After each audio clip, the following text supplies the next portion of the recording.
stand by. 3, 2, 1. The following program comes from executive producer Lilian Garcia. Every athlete is on this quest. Every performer dives in head first, battling real-life challenges and overcoming obstacles in an effort to make their dreams reality. Singer, speaker, and 15-year WWE host Lilian Garcia was the first woman to ever announce WrestleMania and is now the PFL MMA cage announcer. And now she's giving you an all-access pass to the human interest stories of elite athletes, extraordinary entertainers, and wellness experts. Now, let's embark on another fascinating journey of chasing glory with your host, Lilian Garcia. Welcome everybody to Chasing Glory. So excited. It is 2020. How ya doing so far in this year? I hope that you are on track with all your New Year's resolutions. But look, if you kind of derailed a little bit, do not wait until 2021 to start all over again. That's crazy, okay? So just get back on the train and know that this is not about perfection.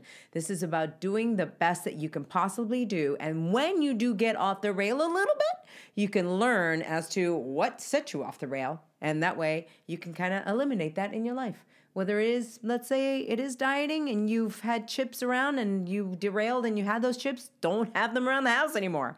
All right. And you know what? As we begin this, first of all, I'm going to let you know how to find the show, all of that. If you're listening to the show, awesome. Continue that. You can also see the show, youtube.com/Lilian Garcia. You can always follow the show at Chasing Glory on Instagram. We're building a community there. So definitely follow that so that way you can also communicate with us and let us know who you want to see on the show next. And make sure you follow me at Lilian Garcia on Instagram and Twitter, Lilian Garcia official fan page on Facebook. And to make it super easy, you could either go to liliangarcia.com or chasingglory.com. Okay? Chasingglory.com's got everything Chasing Glory. All right, so now that we got that out of the way, I do want to say though, last week, I posted something about news on my Instagram. I was wearing a dress where it was like a newspaper dress. It was pretty cool that I found this. And I always like to make my post kind of say something. You know, I don't mind having pretty pictures or, you know, pretty clothing on and stuff, but I definitely want to get a message across. So when I had this newspaper dress on, it made me think about the fact that how much news are you consuming? Was it like me, where I was consuming so much news daily that it was really bringing me down? Like I was getting depressed. I was like doom and gloom. There's so much bad in the world. Like I couldn't see the good in the world because I was looking at all the bad in the world that was being reported and bombarded to me. So I really, Molly Holly, thank you. I took her advice to get rid of the news. I was like, oh, okay, let's see how this works. I tried it. I've been way better off.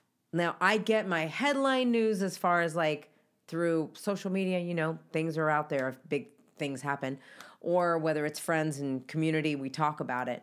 But other than that, I don't listen to the news every day. Now, if you're one that it gets a lot of joy from listening to politics or the news or whatever it is every single day, and you're tough enough and you love it, go for it. Like this is just a suggestion that if you're one of those though that are watching it and feeling depressed and feeling like there is a lot of doom and gloom in this world and where it's going and it's bringing you down and making you depressed and all, then that's when I say try this experiment, eliminate it for just 30 days, for a month, and see how you feel. If you feel slightly better, eliminate it for another month.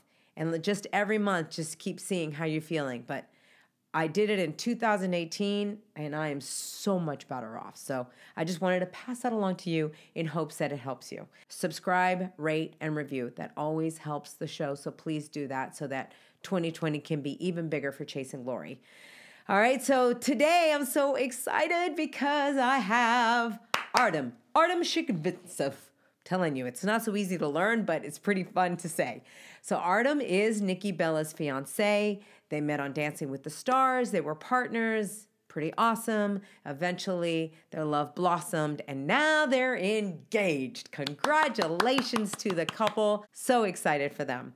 So, Artem, thank you so much for coming on here. I actually contacted Nikki and I said, I really, really want to do a Chasing Glory story on your man. I just think he's so intriguing with all the discipline that it takes to be a dancer. And we talk about that, but we talk about how he grew up in Russia and the culture difference there and how a simple, hi, how are you, to saying it to somebody is just seen so different in Russia. You'll know what I mean when you hear this episode. But we also talk about why he fell in love with Nikki and what was it about her. So it's just pretty exciting to hear it from his own mouth as to their relationship. And it's just, I love to see a man in love. I really do. So guys, here we go. I'm so excited. Make sure you share this, all right? Share this with all your friends. Here we go. Here is Artem Chigvintsev's journey of Chasing Glory. Born in Russia, Artem Chigvintsev got into dancing at a very young age. Having taken all kinds of dance classes, Artem would win numerous dance competitions in Russia and would eventually move away from home as a teenager to gain more training in Germany, Italy, and England. He would ultimately land in Los Angeles and would land a job as a choreographer on the first few seasons of So You Think You Can Dance, as well as joining the cast of Burn the Floor on the Broadway and the West End legs of the show. His success would continue when he joined the lineup as a professional in the UK dance show Strictly Come Dancing. In his first season on the show, Artem became one of 4 people to win the popular series in his first time as a pro. He would become a fixture on the show for the next few seasons, as well as the arena tours that followed them. He would eventually transition to the US version of the show, which is famously known as Dancing with the Stars. He made his professional debut during the 19th season, where he was paired up with the Back to the Future star Leah Thompson. Other partners would include Grammy Award-winning legend Patti LaBelle, actress Mischa Barton, Brady Bunch actress Maureen McCormick, as well as Olympic medalist Nancy Kerrigan. He would also work on the Oscar award-winning movie La La Land as a choreographer, as well as Ryan Gosling's double in many of the dancing sequences. For the 25th season of Dancing with the Stars, Artem would be partnered with a former WWE Divas champion that would change his life forever. He would befriend and perform with Nikki Bella and would finish in 7th place that season. Although they were friends first, their friendship would blossom into a romantic one, and just recently the duo made headlines when they announced their engagement. Artem is proved to never be afraid to see where life's journey will take you. Get fired up as it's about to get real, raw, and inspiring with Artem Chigvintsev. And here it is. It has arrived, the time that I get to interview you. I'm so excited, Artem. Thank you. Thank you for having me. Yeah, when I reached out to Nikki, well, first of all, I followed the two of you on Dancing with the Stars religiously. Had to support, of course, and when I got her on the show, I had her on my show like 2 weeks right after, and she was still down from, obviously being off the show, and she talked about what the show meant for her and what dancing meant for her, what that brought into her life, which was really special. And I would definitely want to talk about dancing because I danced early on. Yeah. It is fun. It is a lot of fun. Everybody dances at some point in their lives. Right? I feel like it's international language of, I guess, everything. Like there is so much therapy done through dancing for a lot of people. Yeah. And just the movement in general and body movement does a lot for human being, as it seems to just an exercise element. I want to talk to you about competing in that realm. I think it's so interesting and challenging as well. But the Soviet Union, now I grew up in Spain, so I know what life was for me in Europe, and I know what I brought from that here to the U.S. Even though I was an American, my dad was a soldier. He was in the military. He was a colonel, and he was stationed in the embassy. So that's how I got raised there. But for you, I've never been to Russia. How long were you there? And tell me about what life for you was there. What was it like? It's hard because when you grow up in a certain environment and you know nothing else but that environment, it makes you less judgmental what surrounds you, Yeah. And I lived there with my parents till I was 15. Okay. And after that, I moved to a different country to pursue pretty much what I'm doing now. But now looking back, kind of experiencing a life pretty much all over the world, it does make you wonder, were they things strange? Were they normal or not? I grew up in a really loving family. And that's the one thing that I think made my experience less probably dramatic. Yeah. You know, but the thing is, growing up in Russia as a kid, you don't question your parents' decision. So me starting dancing was never really my choice. Oh, really? Even though I ended up loving doing it. Yeah. But if my parents wouldn't put me in a dance class, I probably wouldn't be a dancer, because I never had a certain drive to, I have to dance, like I have to do it. It's nothing else matter in the world. I love it because how it makes me feel when I'm doing it. Yeah. But it's not necessarily the feeling I wake up with thinking like, let's go and dance. You couldn't compare because you also didn't know, you didn't have the internet, you didn't have Twitter, you didn't have Instagram, you weren't looking at other people and what, you know, what they were going through, anything like that. Yes, we're exposed to more things, we have more knowledge, we have more information, but as well we have a lot of people who's portraying certain lifestyle they don't necessarily have. So it's almost like a bragging about your life versus actually showing what your life really is. Mm-hmm. I think it's a huge issue, because we're trying to portray a lifestyle we don't necessarily have. Yeah. Because we're kind of showing, when you scroll through Instagram, you kind of want to show your best moments, almost like your best memories or the things that you're proud of. But what we don't realize, that might not be even the case. I will look at my page and I'm like jealous of my page, you know? So yeah, just because we're exposed to a lot of things, I don't think it's necessarily a good thing. I think we're just trying to spread ourselves so thin everywhere and try to like capture this and this and this and that we don't really fully concentrate of what actually is good for us or what do we really want to do. Yeah, one of the things that I've tried to do, not necessarily an Instagram page, because that is a challenge. Like, would you show tears? And there was a time that I was upset when my dad died and we were celebrating, or it was going to be a year after his death, and I posted something. I said, I am very sad today, and I was very real about that.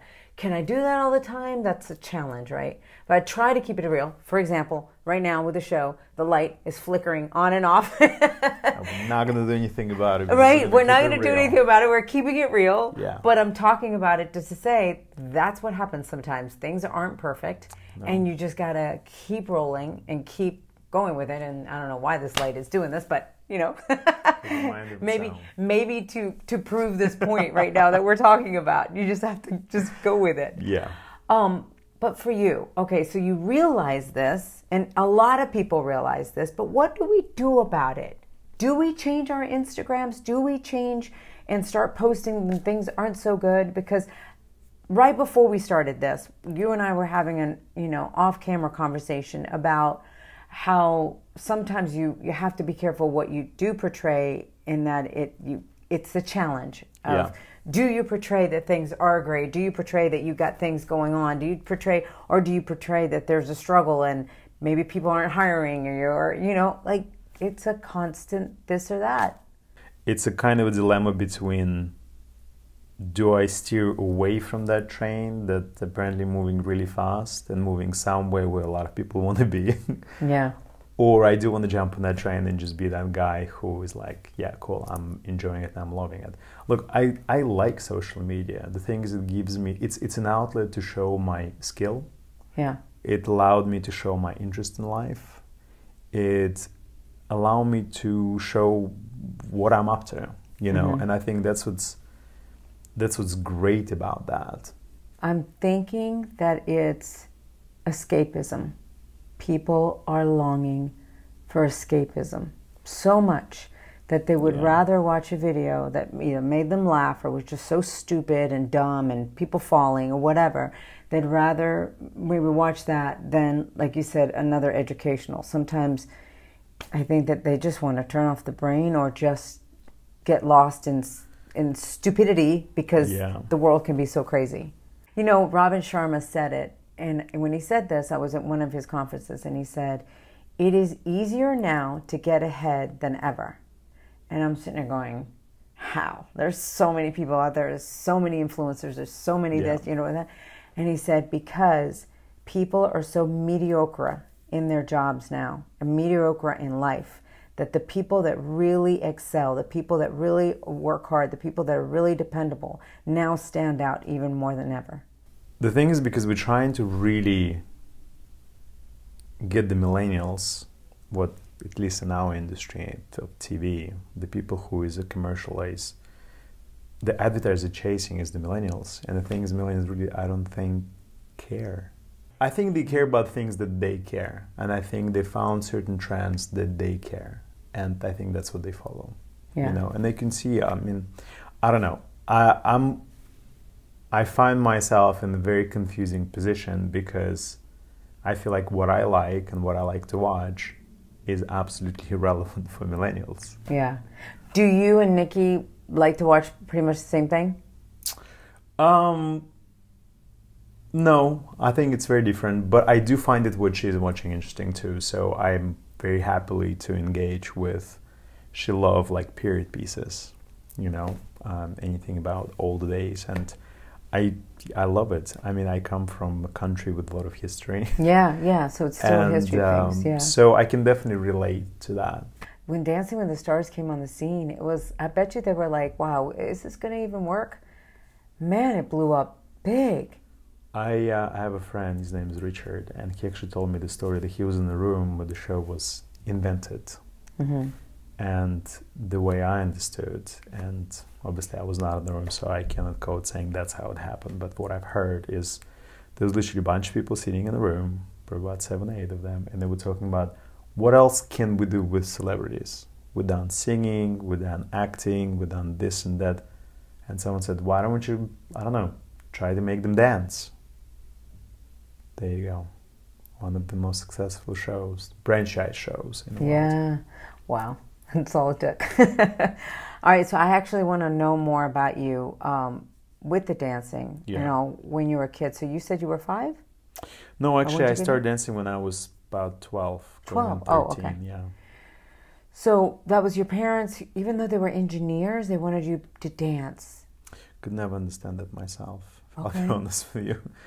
My mom never danced, my dad definitely never danced. I don't know where that whole, maybe because of the lack of that artsy side that they never experienced. They thought, well, maybe we can live curiously through our child's life, and maybe that was their decision why they want to put me into dance. I do have to say the first thing they did, they put me into ballet, which was unsuccessful for them because in Russia, ballet is, I mean, massive. Mm-hmm. When you talk about Russian ballet, I think everybody would agree it has a certain standard. Yeah. And trying to be a ballet dancer, you have to be pretty much perfect, even to start. So they don't look at you as talent. They don't really look at you as drive you might have, but they look at you structurally.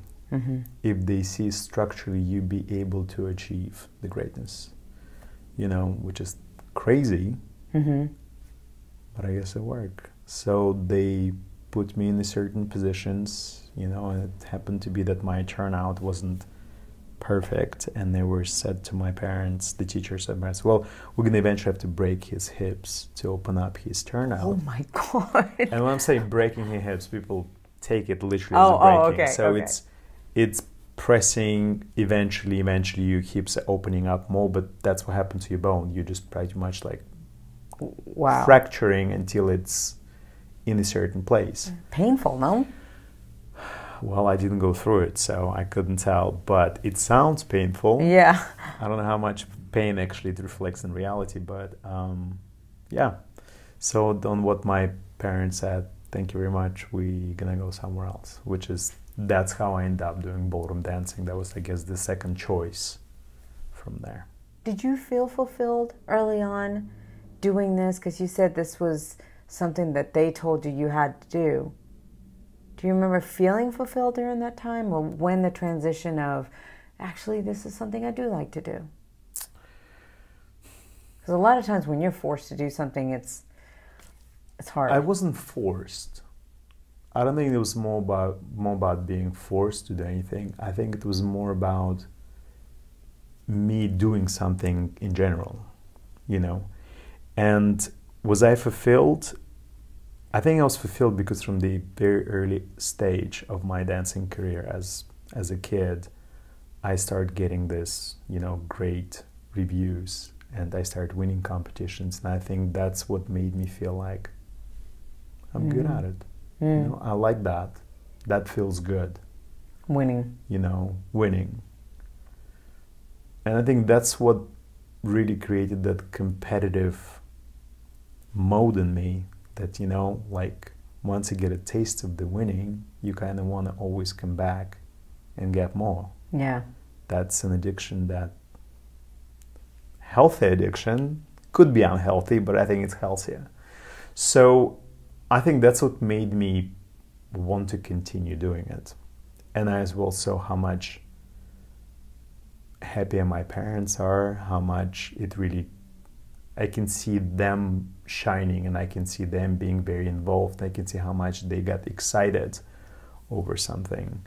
So I think that more than anything of me just waking up every morning, gotta go and do this dance, like I'm really excited.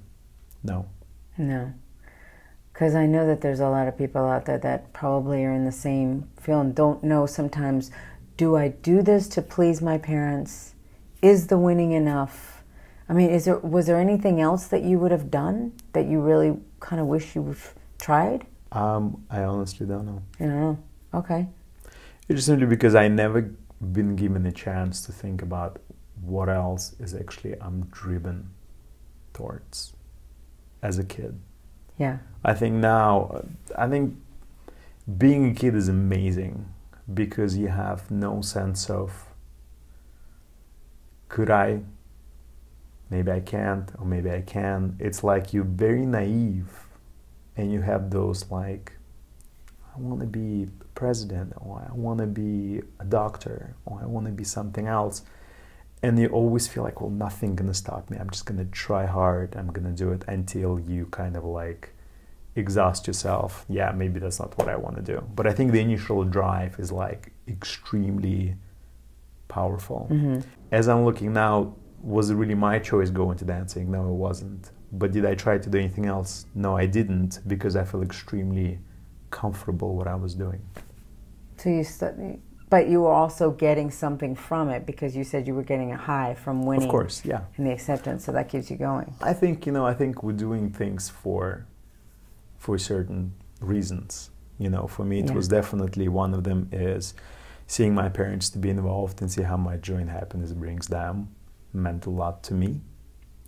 And as well have a feeling of like, wow, I'm gonna go and I'm gonna win. I think combination of those two things definitely made it more desirable to do it. So how hard is it? You're in Dancing with the Stars, you're getting scored, or any really competition, because you were in Strictly, you were in all these different competitions, right? Yeah. How hard is it when you get a 10 and then you go to put your next routine and you're hoping you're going to get a 10 because that's the ultimate goal? Well, if it's good enough, okay, that's when you hope you get a 10. Okay. But if it's not good enough, you definitely don't think you're going to get a 10. Yeah, so I want to unpack a couple things here. When you get a 10, but the next time you think it's good enough, and then you get an 8.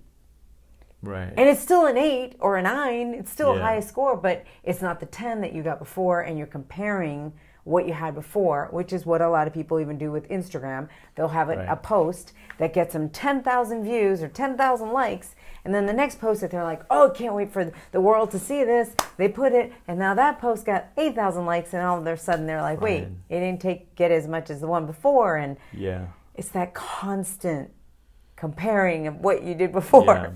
Yeah. I think for me, it's never been about the score. Okay.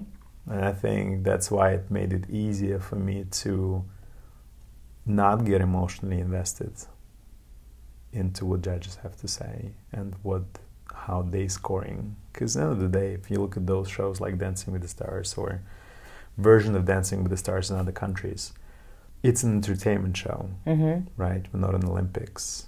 Right. So it's a matter of opinion. It's not the matter of skill.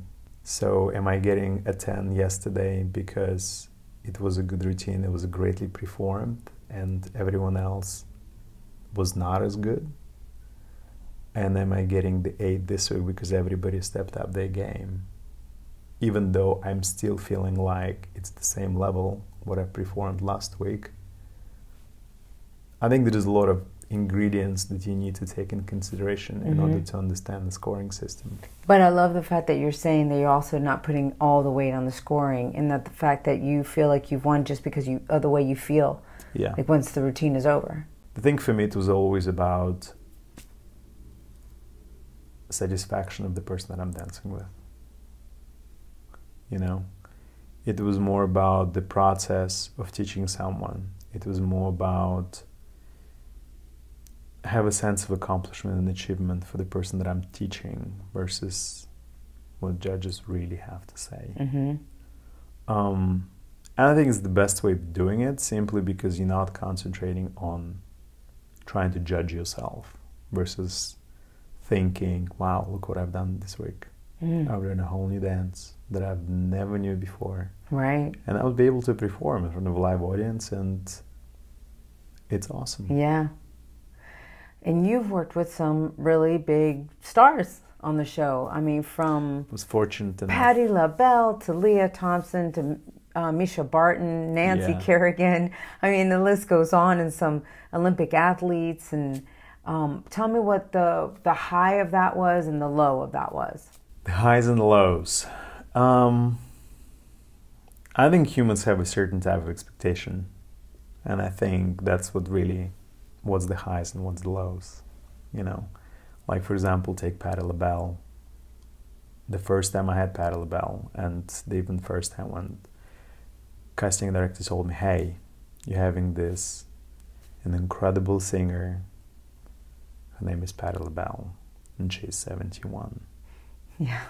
So my initial reaction was, okay. And she's like, are you excited? And I thought to myself, no, I'm not. Why would I be excited? And she asked me why. And that's when I said, well, imagine it's my birthday and I know exactly what I want. And I'm getting a book. It's not necessarily what I want. But then the second part of that chapter is when you open the book and when you read, it's a pretty amazing book, isn't it? So I think having certain expectations for Patti LaBelle and what it's in that being, that's definitely a highlight. Because on the book, she shouldn't be as great as she was, because she's not a dancer. Yes, she's performing great, but she's 71. And I'm not trying to put an age into the perspective, but when you're competing against 19-year-olds, and dancing, the body, you can't really compete, isn't it? Right. It's not even the same realm of things of capability, learning, and what you actually physically can do. Right. And I think working with Patti, it's like it really opened up a lot of other things for me to concentrate on. Yeah, she might be not the best dancer, but she's an amazing entertainer, and she's known for amazing music that she's created over the years. You know, she's the Beyonce of her time, you know? And concentrating on that part versus just trying to make the most amazing dance ever, giving her opportunities to shine and giving a space for her to be herself. And that's what people want to see. And I think it was a big eye-opener for me, because I always felt the dance show is about dancing. I always felt how I can make them the best dancers in the world. In reality, I can't. In reality, when you're given a week, even less, every single time to learn a whole new dance, it's impossible to make someone perfect. Yeah. It's impossible to make unless they have some kind of training. Yeah. And I think she was definitely the highlight of my Dancing with the Stars experience because I guess it made me a better person. It made me less narrow-minded going into anything because you just never know what this opportunity will bring you. Mm-hmm. And there's the lows. You know, I'm not going to name a person because I don't want to put it in the spot, but Right. there was someone with an extremely high expectation and a great interest, and it just being exactly opposite of that. Yeah. You know. And does it get frustrating when you can't control? Like, you've got such a strict way of, you know, you want to win, you're disciplined, your life is in this, you want to do a good job. I mean, this is just who you are. And then maybe that other person does not come in with that. How do you, because it's two, it takes two. How do you handle that? Tango, yeah. Yeah, because there's people out there, they even have business partners that are maybe not necessarily into it. And it's like, how do you process it? It's not about me. Mm-hmm. The show is about someone who is entering the competition as a celebrity and seeing their journey. It's not about me. It was never about me. It's more about me facilitating to make that person shine, and it's about me facilitating that person to learn.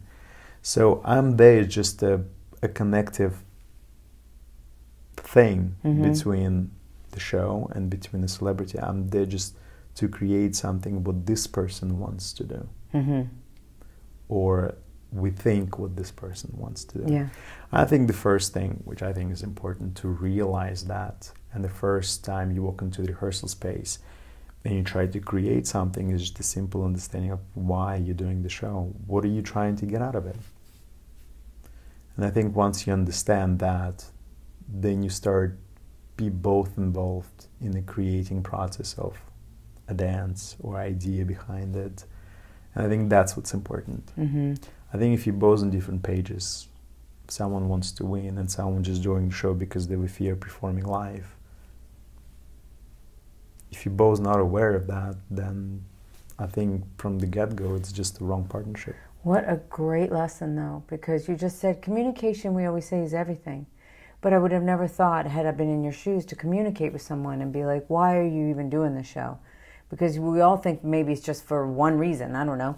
And of course. People have different reasons. You know, be famous, be on TV, be like revamp your maybe career that was 20 years ago. Everybody have a reason why they're doing it. Someone they're doing it just simply to get paid.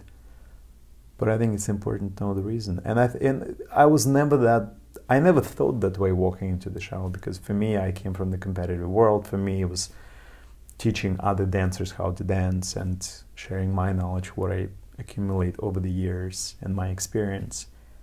Dancing with the Stars is not that. Right. So has Dancing with the Stars changed you as a person from the person you were before to now? Oh yeah, dramatically, massively. I mean, pretty much who I am right now is because of that. Yeah.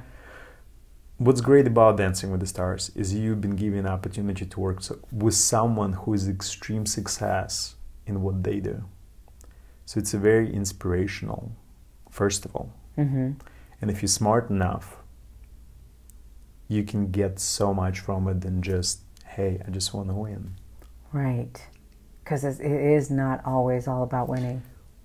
But I think a lot of people think about just winning. Yeah. And I think that's where sometimes that type of a show can get lost. Yes, dancing is a massive part of it. But I think the most important thing, we're not going to get to know you just because you did 3 cha-cha lock steps. Yeah. Isn't it? Yeah. You know what I love when I see the show is literally when they do all the behind the scenes and showing the struggle.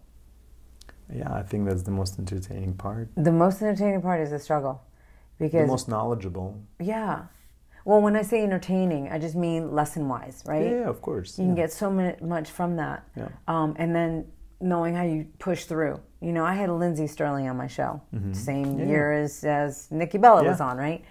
So, and she talked about how right before she went through the curtain, she blanked out completely. And she was like, oh my God, I can't think of this, I can't think of that, whatever. And then right before she went, she's like, Dad, I need you, I need you. and then went out there, and that was that one routine that she killed it. I think she had straight 10s. It was unbelievable. Yeah. But she was learning at that point to just trust that it's in her. Just trust that, even if it's sometimes like all over the place, just when you go, just trust. And it did. It all flowed. And she was just talking about how much she learned from that show, like more than she thought that she was going to, as just a dance step. Yeah. Yeah. So with Nikki Bella, let's talk more about Nikki. What is it about Nikki Bella that turned you, like, flipped it? Because through this show, you now have your girlfriend. Well, I've known Nikki way longer than you. I've known her, I think, almost 10, maybe more years. Right. So I know what it is that I love about her and Brie and all. But for you, what was it about her? I think she has this unique quality that it always makes you feel comfortable. You know, even in the rehearsal room back when we did the show, like, we worked really hard on trying to make it good. Mm-hmm. But it wasn't really like forceful in the sense of she really wanted to do it. And I think for the first time for me as well, I had someone who was extremely optimistic and who really wanted to do well. Yeah. Well, she's competitive as well, so so that helps. Definitely helped. I think that our mental state for the competition side were very, very, very similar. And obviously when you're on the show, I mean, I kid you not, there is no days off. There is no... You're trying to find time to rehearse pretty much at any point of the day, simply because you're under so much pressure to do better the next week, because it's kind of like, this is what you strive for, this is what you're here for to do. And I love that side of her. Like, to me, that was like admirable in a sense, because I felt I haven't had that in a very, very long time. So, and the person who's like SpongeBob was like, no, I want to learn this, I want to learn that. And I was like, oh my God, this is amazing, you know? So knowing that side of her, it kind of like made me understand who she is as a person, you know? And I think that's where I was like, wow, she's really cool, you know? Like, she's an awesome person to just have her as a friend, you know? And that's where it kind of like really started. Like, after the show ended, I went on a tour, and then there was one of those farmers markets. It was like a Christmas time where I actually was like, hey, like, I'm gonna be in town, do you want to hang out, do you want to grab a coffee? You did that, or she did? I did that. Oh, okay. Yeah. And that's for the first time we kind of hang out off the whole dancing like environment of, I'm here to learn, you're here to teach me, and you know. And it was crazy because she literally just like bounced on me in the middle of the farmers market. Oh, I heard. There was paparazzis taking pictures, and she's like, I'm not ready for that. I heard she thought that or she saw paparazzi. Yeah. She just bolted without telling you. Yeah, and I mean, Nikki. that did raise a question in my mind. Wow, did I do something over here, or what the hell just happened? But then again, even seeing that side of her made me feel like, oh, wow, she's really vulnerable in the sense that she doesn't want certain things to be out there because she's just wants to concentrate on whatever she was going through at the time. Right.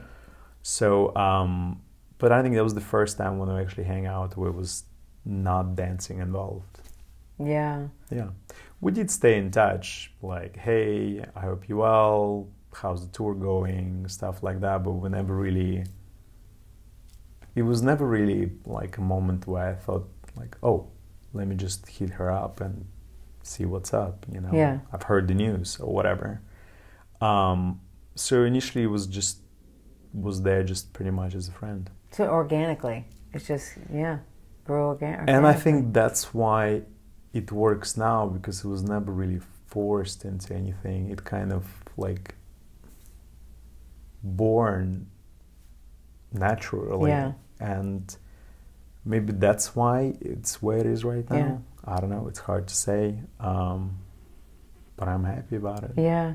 Now, do you love the fact that she's like Latina like me, like she's very outspoken, she's She's, you know, big personality, and she also says it, whatever she's feeling, she says. That's very true. You seem a little bit more reserved. I think we all experience that somewhere. I think what's great about that, and I'm not finding it in any shape of negative or like, oh my God, shocking. It helps me to come out of my shell more, you know, because I'm very reserved. Why are you reserved? What made you that way? Do you remember back? Is it just the culture of Russia? Possibly.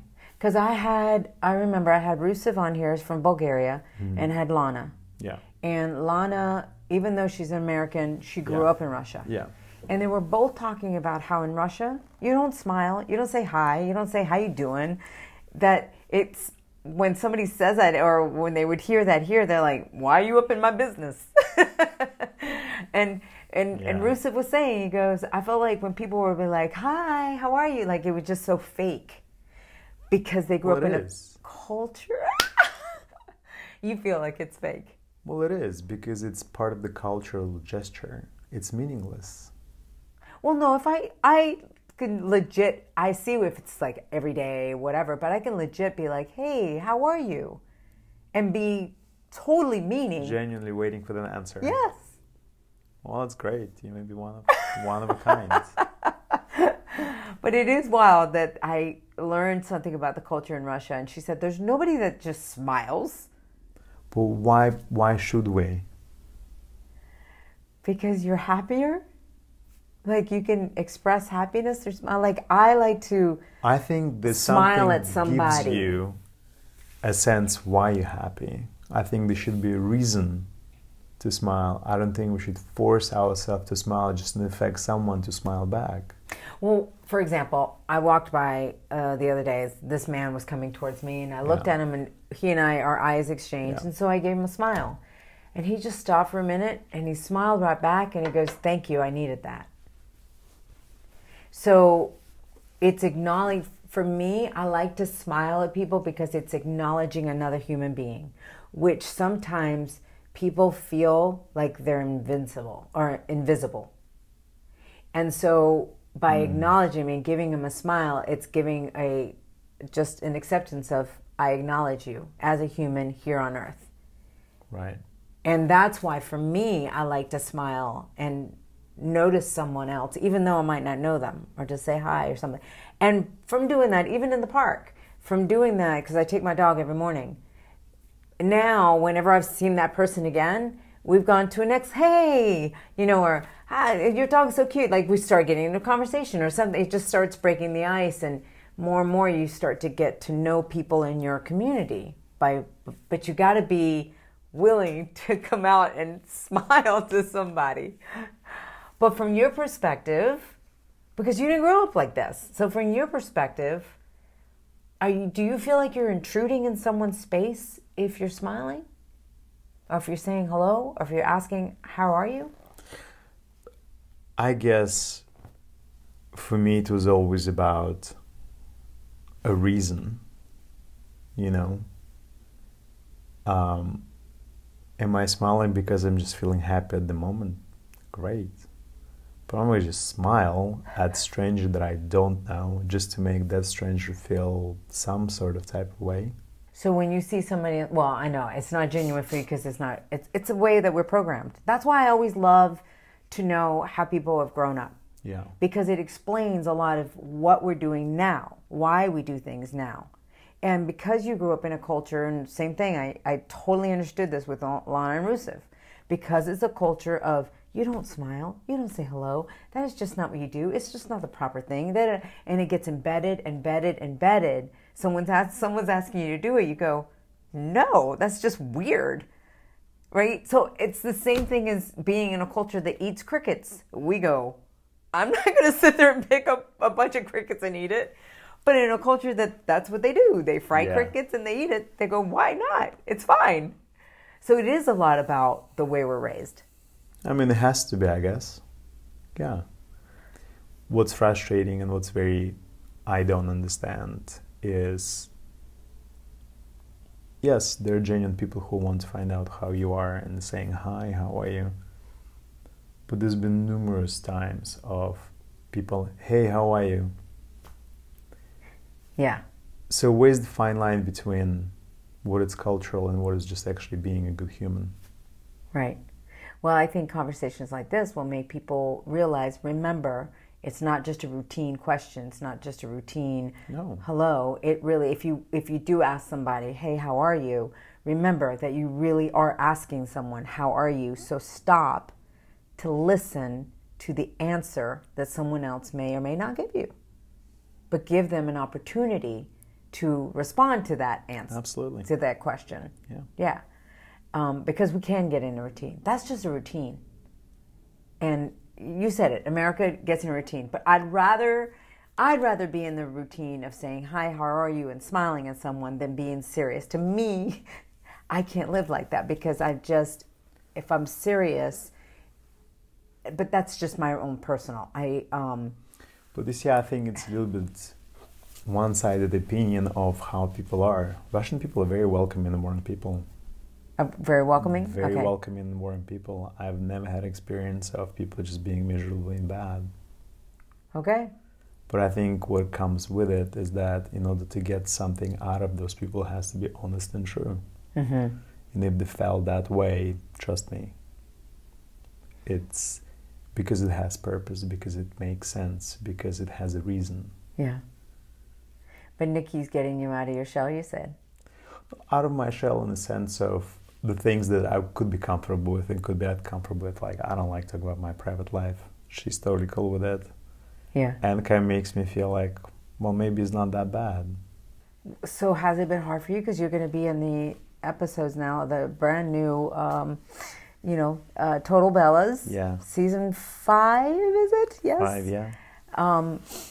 You've been already taping for it. Yes, we've been in production for about probably months and a half, I think. So for you, how has that been for you? Because if you are more reserved, this is reality TV, man. It's like everything's out there. I don't mind giving my true reaction. Okay. If that's exactly how I feel and that's how I think about that, I will give my opinion if it's been asked. Yeah. So it's been definitely different from what I've done in the past because I've done something that I'm good at, something that I can educate people on as dancing. Now I'm talking about my life and my opinion of things. Do I like this color? Or do I like this and that? I think what's great about that, it gives an opportunity for people to get to know me in a different level that they might have never seen before. But it's not intimidating or it's not, I do enjoy it. Oh, good. Yeah. Oh, so you found something, you're okay with it then? I didn't think I would be good at it because I always feel like I need a reason, I need a purpose, like to do something. And when there's a purpose and reason I'm doing it, you have this instant satisfaction of like, oh, look, I've done it. But dealing with every day-to-day situations, whatever it's happy or unhappy situation, that is a purpose. Yeah. And I found that purpose in that. That's beautiful. Because you said it, though, with the competition that you have with wanting to compete, is it hard for you now? You're not on Dancing with the Stars. Yeah. Has this kept you busy enough to you feel fulfilled? Or, because I know once it was done, obviously you're not going to be happy about not being selected. And you went through a sad period. Of course. Do you start judging yourself? Am I good enough? Am I... Absolutely. Yeah. And I think that's a natural instinct. When you're not picked for something, you always would wonder, what would that reason be? Right. Wasn't I good enough? Or there is anything else? Do I still go through a grieving process? Absolutely. Yeah. Yeah. Is it hard for you to watch the show? It's a relationship of 10 years. Yeah. It's hard to break a relationship for 10 years and just not be involved what you've been doing every single day for a very long time. Yeah. Is it hard for me to watch? Yeah, absolutely. It is hard. It's hard because I don't want to be in a negative atmosphere of thinking I'm not there. I want to be supportive, but I can't be supportive right now simply because what it does is bring everything that I went through when I got the phone call. Mm-hmm. But at the same time, like, there is a lot of great things about that I absolutely love. I just was in the UK doing some stuff for Strictly Come Dancing, which is Dancing with the Stars in the UK. And it brought back a lot of great things that I missed. You know? So was there a silver lining now that you're looking back? Is there a silver lining to you not being on the show this season? Everything good comes to an end. But you may be back. The question is, would I want to? Right. If they offered it to you next season? I never say never, but I honestly don't know how I feel about it. Just because you felt rejected, or just because of new opportunities now? Not rejected, just because I don't want to find myself in this shoe where I found myself 2 months ago, thinking what my life is going to be. I just don't want to be... I just don't want someone else decide my fate, how I'm going to live. It's hard. You know? And I think it did give me understanding that you need to figure it out. Things that they're not going to be forever, and you need to always think ahead of a time and figuring out what's next. In the end of the day, everybody who's on that show will find themselves in that position. Right. And if I found myself first, I feel like it's a huge advantage. Yeah. Well, it's wild because you and Nikki are almost in the same position, right? So I'm sure she was able to help you because her injury forced her out, right? Yeah. So she had to find something beyond and build. Yeah. And so here it's kind of like she's telling you, hey, you're going to have to find something else and build. Yeah. It's very similar. You know, the only difference is she can because of the condition. I still can. You still can, so you have to decide. I think it's a little different. I don't know if better or worse, depending on your own situation, how you see it. But yeah, I mean, she's been incredible and, you know, being very supportive, and even be able to offer me to do something like the reality show that she's doing. Like, it's extremely generous on her end. I honestly, if I would have to go through with everything they went through by myself, I don't know how it would turn out to be. Yeah. This could be a lot after 10 years. Yeah, especially because you've been competing since you were 12. Yeah. And you've been judging yourself on dance. Yeah. Your whole world is wrapped over. Do you miss dancing, or do you get an opportunity to do it? Yeah. I'm in talks right now with a different network for a different dance show that I'm going to be involved in. Oh, good. So I'm not sure if I can say it, what it is legally. But I still want to be involved with dancing simply because I just don't want all the knowledge go to waste in that sense. Yeah. You know, I feel like I still have a lot to offer as an educator, you know, and as creating. So I feel like that's the next thing.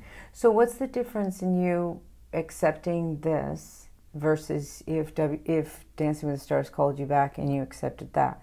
Is it that they don't have contracts that you know for sure you're going to be on? I think me coming back to Dancing with the Stars will put me back into the position where I was. And so you have a different position here? I'm not saying position in the sense of position like you're a dancer over here and you're something else over there. In the position of how I feel and what it brought to me for the past 4 months, what negative environment it kind of gave me, because I realized how much it meant to be, even more than what actually I thought, you know. Because you're getting so comfortable having certain lifestyle and all of that, and all of a sudden you really have to like think like what you can have now and what your future is going to hold and what you really need to focus on. Right. So me going back would mean I would have to be back to the same mindset as when I didn't get a call. And I think getting something different and new might open up an opportunities that I might not have with dancing. Yeah.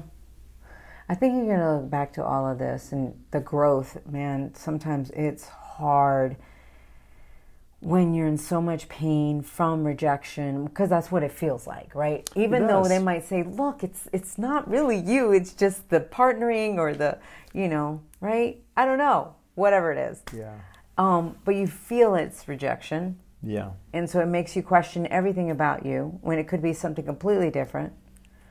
Or maybe it's just not a right fit, right? But it doesn't mean you're less of anything. It doesn't, but the thing is, when you're so invested into something and when you're so dependent on it, yeah, it does make and play a dramatic effect on you as, am I that? Mm-hmm. It's justifying. It's kind of like the show is justifying who you are because people sees you as that. And what's that?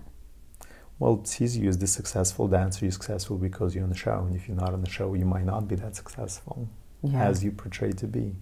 It makes you question everything. Absolutely, yeah, of course. Yeah. Every single decision you make, it makes you feel a certain way about future possibilities, you know, and it definitely play with your confidence, you know, and I think in our industry, confidence is number one thing, number one sell. You may be absolute shit, but if you're full of confidence, you might sell even that. Right, right. So having confidence is extremely important. Yeah. So you've been building that. Yeah, I think so. You know, and I do know what I'm worth. You know, I do know what I know. I do have the knowledge that I know it's important. Yeah. And I do know that I have skills that I can teach and I can communicate with people and I can educate. And I do have a lot of that. And I think it's easier to concentrate on that and build a confidence versus thinking on, oh, like I'm not on the show. But sometimes you know that things are forced because it's trying to get you to a bigger space. And I think that's exactly what the situation is with me. I do feel like the course of that era of my past 10 years is kind of run out. Yeah. You know, the purpose. And I think there is something different in your head. When I left WWE, it was really tough because that was a decision based as well, with my father being sick and all. And I found myself like, oh my God, what do I do now? Because I was there for 15 years. So when you say it's in you, oh, it's in you. And for the longest time, I'm like, what do I do? And I just felt completely like, wow, I guess I'm useless. I guess there's nothing else, you know. And then in the rebuilding, like that's that initial feeling, right? The initial tears and the initial like, well now. Yeah. Sleepless nights. Sleepless nights, the tossing, the turning, the what do, yeah. Oh yeah. Oh, absolutely, yeah. Oh. But you see, this is the thing. It happened to so many people and whom I didn't hear about because it was not on public knowledge on social media, on the news station. But everyone goes through it. Doesn't make me any special. But is it harder, you think, because someone might get fired right now at their job? Yeah. The world's not going to hear about it. Yeah. But you're not making it on the show, the world heard about it. Does that put an extra pressure on you where you go, oh my God, now everyone thinks that, you know, everyone knows I've been rejected. Everyone knows this. Everyone knows it. It definitely have an impact of making people make their own opinion about it. Yeah. You know, it definitely has that massive impact. Which puts more pressure, I'm sure, on you. It makes the situation, in other words, it makes it even magnify bigger. Yeah. Because that person that got fired at their job, it's awful, it's bad, but it's not magnified world. And so when it's magnified because the whole world knows about it, now the problem, which is this, becomes this. When it's still really the same size, You still can go, just that person's going to go out and find another job. Yeah. Person's going to move, you know, and then they're probably going to look back and they'll go, that was the best thing that ever happened to me because it forced me to do this and all that. But it's just not magnified. When it's magnified, sometimes we can't, it's so big, you can't even see it clearly. Right. Well, I think the good side to that as well, that people have seen what I can do and they know what I can do. So, yeah, it's fine. It's magnified. It doesn't make less of me because I feel like people remember what I've done. Yeah. And does it give you an extra fire going into what you're going to do next? It doesn't give me extra because I always felt that every time I had a job, I always gave my absolute best. Okay. So I don't feel like I need to. This is the thing. People get like, oh, prove them wrong, prove them this. I've got nothing to prove. Yeah. There's no animosity or anything like that. Absolutely not. No. And this is why I think it's important. I'm not going to try to go out of my way to prove a point to someone. Right. It's their decision, it's their choice, and the circumstances come with it. It's going to be as well theirs. They're not mine. I can only think of if there is anything else that I want to do, I'm going to approach exactly the same way with absolutely my all. Yeah. But I'm not going to do it on purpose, try to make a prove a point. Yeah. It's not worth it. I always feel like, I always tell people, don't waste your time doing that. Just continue doing a great job wherever you go. Just continue doing your best. Well, I think it's important, you know. Yeah. I think it's important to understand. I think it's important for anyone to understand what is the reason why they're doing it. If they're doing it just because they want to prove someone else's opinion, it's wrong from the get-go. Right. It doesn't come from a place that you want to do that. You just want to prove someone else. Right. Why are you bothered so much on someone else than on yourself? Right. And I always say, don't burn a bridge. It's never smart, no matter what. It's true. You know, you're always living on a good terms, but it doesn't mean that you can't speak the way you make you feel. Right.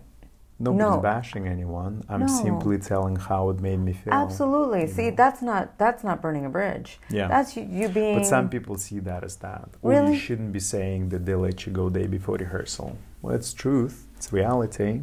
I'm not trying to burn a bridge. No, that's not burning a bridge. If other people can feel bad about it and they're ashamed about it, then it's them. It's not me. Right. No, I think it's good to be completely authentic and talk about the way and how it made you feel. Yeah. People can relate to you by that and all. So, my last question for you. I always love to ask this. You as a kid, looking at your life, has your chase for glory looked the way you thought it was going to look? No. What do you think it was going to be? More so, I never even thought I would be doing what I'm doing now. Never ever as a kid. I want to dance because it made me feel a certain way and what I got out of it. But I never thought I would be doing TV work or sharing my knowledge and opinion, you know, in front of millions of people. Like, no, never in a million years. And has it been amazing? It's been quite remarkable, yeah. Wow, it's amazing what life brings you, doesn't it? This is the thing that I recently discovered, and it fascinates me because 1 second you might thinking you are in the worst place possible, and 10 minutes later you think, you know what, life is amazing. And I think that's the biggest lesson I've learned is you just never know what's going to happen. Yeah. Take them one day at a time. Take more like 1 hour at a time. 1 hour at a time. There you go. Yeah. I love that. I think it's safer than a day. Yeah. Yeah. Well, I wish you a lot of luck with Nikki. I love her to death. I love her to death. I really do. I love when you guys look at each other, you just seem so happy. And at the end of the day, that's what I want for her, for sure. Yeah. And now that I know you, that's what I want for you. Thank you. Well, tell everybody how they follow you on social media. They can go and check out my social media profile on Instagram. It's the Artem C. And on Twitter, Artem Chigvintsev, but no V in the end because it just didn't fit because it was way too long. Oh, wow. You should have just stuck with Artem B. Yeah. All right. Well, thank you. I appreciate it. Thank you so much. Thank yeah, you. of course. Thank you. Thank you for having me. This is Chasing Glory with Lilian Garcia. And there you have it. Oh my God, so fascinating, especially the culture changes, right? It's just so different from one culture to the next. Who would have thought that we would have gotten into the discussion as far as we did about, hi, how are you? I mean, that is fascinating. The fact that some people perceive that so differently than others. So whatever it is that you guys take out of that, apply it into your lives. And I just want to, again, congratulate both Nikki Bella and Artem on their engagement and just many, many, many, many joyful years in front of you both. Guys, remember that you can follow the show at Chasing Glory on Instagram, at Lilian Garcia on Instagram and Twitter, and Lilian Garcia official fan page on Facebook. And also, you can watch the show, youtube.com/Lilian Garcia. You can always now go to chasingglory.com, make it simple. We have ways there that you can listen to the show or you can watch the show straight from there. All right, so until next week, keep those resolutions working hard for you, all right? Whatever it is that you want to change in your life, and go out there and live with much peace, love, and passion. And remember to always be yourself and trust that it's enough. Bye, guys. Thanks for joining us here on Chasing Glory from executive producer Lilian Garcia. Don't forget to share this episode with your friends and be sure to subscribe at Apple Podcasts or wherever you get your favorite shows.